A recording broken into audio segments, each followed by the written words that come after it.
In this video, we're going to be covering the user interface for BobCAM for SOLIDWORKS. Now, after we have the add-on enabled, it's going to enable this entire sidebar here, as well as this top bar right up here. Now, a lot of the settings that are inside this top bar, you will also find inside of the tabs below. But we're going to start out by just going to the settings for this feature. So right up here at the top, we're going to click on settings. And right here is where we get our system settings. So the general tab is something you don't really have to change too much. It's got the directories inside of it, which points towards the data folder and where that's located. And that should be the default location if you did a complete install. If you did a custom install, then you're going to have this in a different place because you might have picked a different folder. Same with the CAM features. It's just the folder that the features are going to be saved to. The data collection, if you do not want to help us improve by sending usage statistics, just uncheck this button. But just know that this is fully anonymous. We do not have any of your information to know who you are. We're really just trying to find out what features you guys are using the most often so we can focus on the things that need more work. Now down here for your browser, it has Use Online Help, which means we're going to use the most up-to-date online help system. And we're going to launch the help system using your default browser. So if you don't have a default browser, it's probably going to load inside of one of the Microsoft either Internet Explorer or Edge. If you have a default browser set like Google Chrome or Mozilla Firefox, then it'll use that as the browser it's going to send to. Now the user interface tab here allows us to change the theme, which is kind of the overall look of the plugin. And you have a bunch of different choices for your theme. I'm going to leave it on Windows 7. And then for tree behavior, this is as we have features inside of our CAM tree, what happens when we double click on them. We could either set this up to edit them or we can leave it as expand or collapse, and that's how it's worked in the past. So I'll leave it on edit. And then right here we can go to our CAM tab. Now in the CAM tab, we have enable CAM tree flyouts. And these are areas in the CAM tree. You'll see little arrows, and they're flyouts that pop out of the side of the toolpath, and they allow you to make changes or see things about that toolpath, like your cycle time, but you can also change things like your feeds and speeds right through the flyout without editing the feature. Auto blank new items is going to automatically hide any new toolpath that gets created. So when you hit compute, if this item is turned on, it will automatically blank out the new toolpath that's been created. And then right here we have the look and feel. Now, I still like the classic mode, but we also have an extended view, which adds different icons to the left or the right side of your CAM tree items. And these icons are things like blank and unblank, as well as post yes and post no. So you could turn things on and off with just the left click of a button.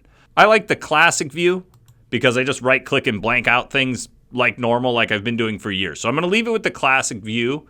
And then right here for the font, it's the posting font. What do we want our font to output in?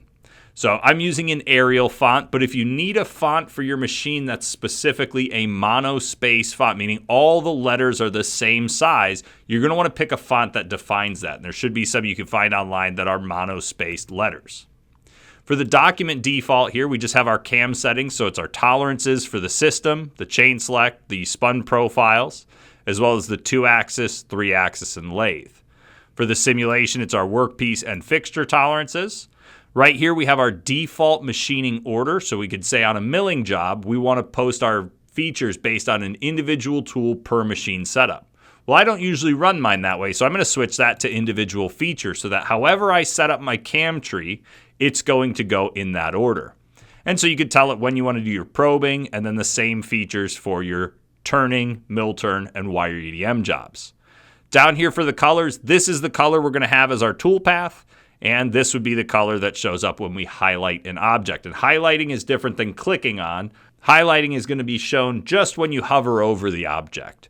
So the document default is the default that gets used for every time we create a new window and we start a new job. The current document is specifically the job that we have open. So if you open a job that already has toolpath on it, all the settings that are in that job will be stored right in here. And when we're done, we can go ahead and hit OK. Now, under this BobCAM tab that we have here, the first thing we're going to see is data entry. Now, data entry is where we're going to enter in information. Anytime we need to pick geometry or pick depths, it's going to be done on the data entry tab. Next to that, we have our CAM tree, and the CAM tree is where we're going to do all of our toolpathing.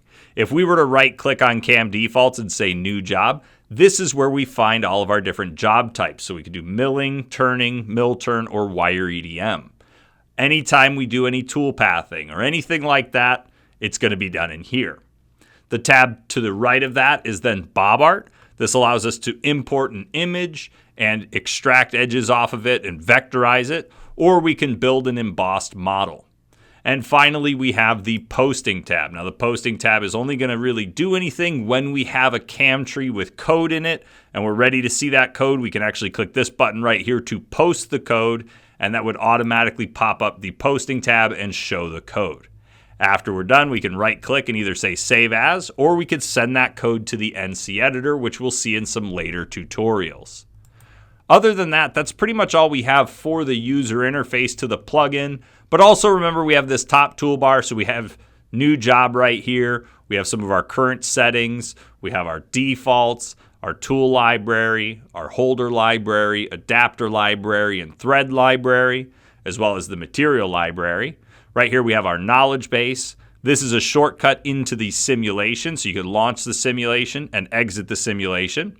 We also have the NC editor, as well as some properties. So you can add properties to things like holes so that those holes have a certain definition. If you wanted to come in and tap holes, you could actually go in and pick the holes and tell it what type of thread is on those holes, so that when you pick them using the hole recognition feature, they actually have the correct information built about them.